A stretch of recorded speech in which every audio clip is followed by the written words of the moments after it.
environmental engineering. And this summer, I had an internship at home, and I was working on a construction of the new King High School. And I wanted to like find a way to get involved in the community. And I remember they had that community meeting at King High School. And so when I went to the school, they had like a long panel, and I remember you said being on the panel.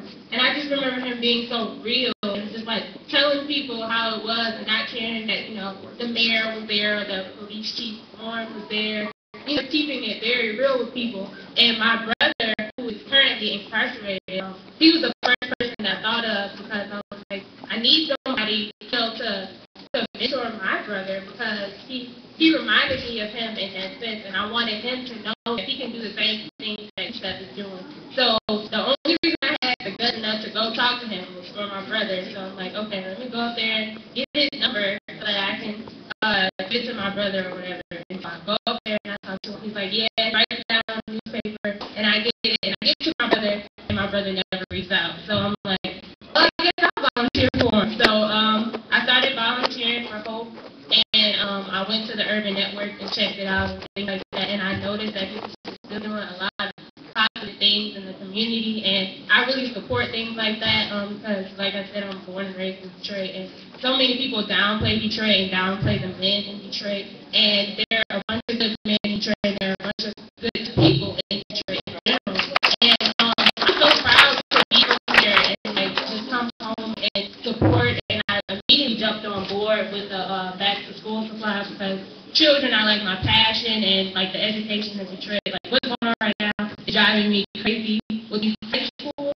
It's ridiculous, but the fact that they were going into the community and finding school supplies and things like that really like touched my heart. So I really helped with that and raising funds and things for that. And then I also created like a brochure because like you should get way more money for what you're doing in the community. Like how many people know what you're doing?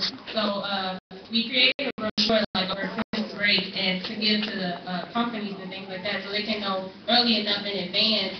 Because when I was calling out to get them to donate school supplies, they were like, well, we don't submit orders until we need the order in by October. And I'm like, well, the thing is in August, so you need it over a year in advance. Like, how are we supposed to know that we were going to request these supplies from you over a year in advance?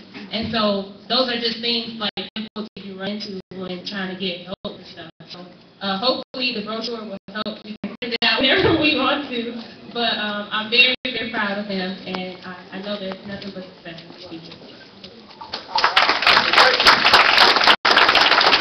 Thank you, Amber. Let's hear it for Amber. Thank you, Amber. I want you to go about the book and some of you have read it. How many of you guys have read the book? The Window to My Soul. Right. I think I read it twice. Outstanding story. I'm working with another brother that we met while he was incarcerated, and they're working on a book that called From Predators to Protectors. Everybody make some noise, put your hands together to brother Shaka Senghor. Shaka, come on up here, buddy. Tell that story, man.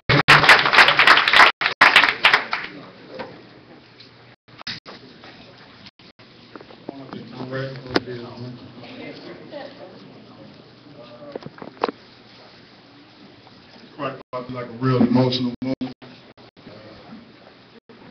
Me and Yusuf grew up in prison together. I met Yusuf in 1993, and I returned to the Mississippi Reformatory after I served time in the prison with his brother. At the time, we know that we had that bond in common. A bunch of guys, when I got to the compound, I'm an avid reader, and I love reading about our history and our culture. They'd be like, you got to meet this brother, you got to meet this brother. Because it's a rare occasion when you have sincere, compassionate brothers who really want to make a difference. And so, I mean, we enjoy it. We on the yard, I'm like, man, I ain't even really trying to read no more cat because there's so many guys that's not at the end of their word. And after a while, you get so tired of it because it's so hard to try to transform in an environment that's so animalistic and barbaric. So, when I was fortunate to meet the brother, the first thing we bonded on was books. It was like our bond is like, brother, I got this book I want you to read. And the first book he gave was by Comrade George Jackson. And I read the book and I'm like, damn, this is a brother who's in the joint understood the reality and atrocity that our people in the community were facing. And I'm like, man, we got to do something about this. So we began to form a tentative relationship. You know, he'd bring me a book out, I'd bring him a book out. We exchanged ideas here and there, and then after a while, we really started talking about serious matters. You know, we both realized that we both 19 when we were incarcerated. We both realized that we were fathers. We had left a great deal of responsibility out in the community. And we also realized that we were both leaders in our community, but in a very unhealthy way. You know, people looked up to us, the reputation that we had established in the streets, and they began to admire and emulate what we were doing. And so now while we were sitting in prison, we're hearing the stories of how little such and such is trying to emulate what you did. And so our heart is going to be like, damn, they don't see what we see on this side of the wall. They don't see the pain and the desperation and the heartache and the frustration our families endure, that our communities endure because of our behavior. So we was like, bro, we got to do something about it. So we made a grown man agreement. And this is something that I'm trying to emphasize to brothers now that talk about keeping it real. When you make an agreement as a man, you have to honor your word and your commitment, and that's what he's done since he's been home. I just came home, I've been home 8 months after serving 19 years in prison. I'm an author, I'm a mentor, I'm a business owner, started a business while I was in prison. And it's a testament to what he did while he was out here. For 10 years, we sustained a relationship through correspondence. For 10 years, he inspired me through photographs. For 10 years, he inspired me when I was going through difficult situations. And I'm like, bro, I can't take one more day in this crazy environment. And he was like, look, brother, I need you out here on the front line. I need your voice out here. You know what I'm saying? Come on out here with me, brother. I need you because I'm out here struggling too. And so this is what realness is, man. You know, people talk about, I'm going to be there for you, brother, when I get home, and you never hear from him. But consistently, he took phone calls. He sent me money to make so I can make phone calls. We actually put together a book while I was in prison. You know, I encouraged him to write one to my soul because I wanted people to know things about him that I knew as a man. But he's never been about the lights, cameras, and action. It's always been about people. You know, getting out there in the community, getting out there making a difference.